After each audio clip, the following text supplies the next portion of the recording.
यवतमाळमधल्या पुसद शहरातल्या घरामधून 40 घरगुती सिलेंडर जप्त करण्यात आले। एलसीबी आणि पुरवठा विभागाने ही संयुक्त कारवाई केली। अवैधरित्या साठवून ठेवले होते 40 घरगुती सिलेंडर जप्त करून पुढची कारवाई सुरू करण्यात आली।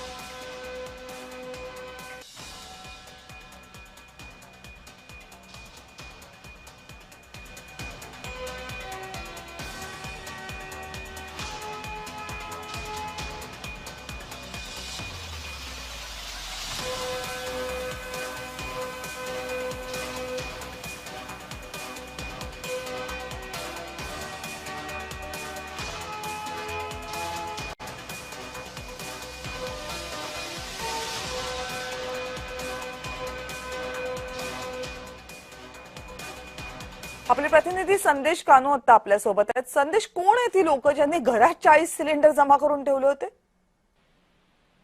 निश्चितच यवतमाळमध्ये मोठी खळबळ उडवणारी बातमी समोर आली आहे।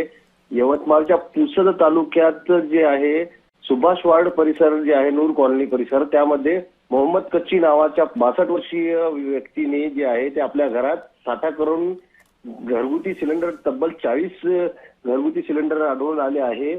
पुरवठा विभाग तसेच एलसीबी पथक जे आहे त्यांच्या मार्फत ही संयुक्तपणे कारवाई करण्यात आलेली आहे आणि मोठ्या प्रमाणात जे आहे ते गॅसची साठवणूक करण्यात आल्याचा हे जे कारवाई आहे, या कारवाईमुळे गॅस सिलेंडरची अवैध पुरवठा करणाऱ्यांमध्ये मोठे भीतीचे वातावरण निर्माण झाले आहे। कविता, धन्यवाद संदेश या माहितीबद्दल।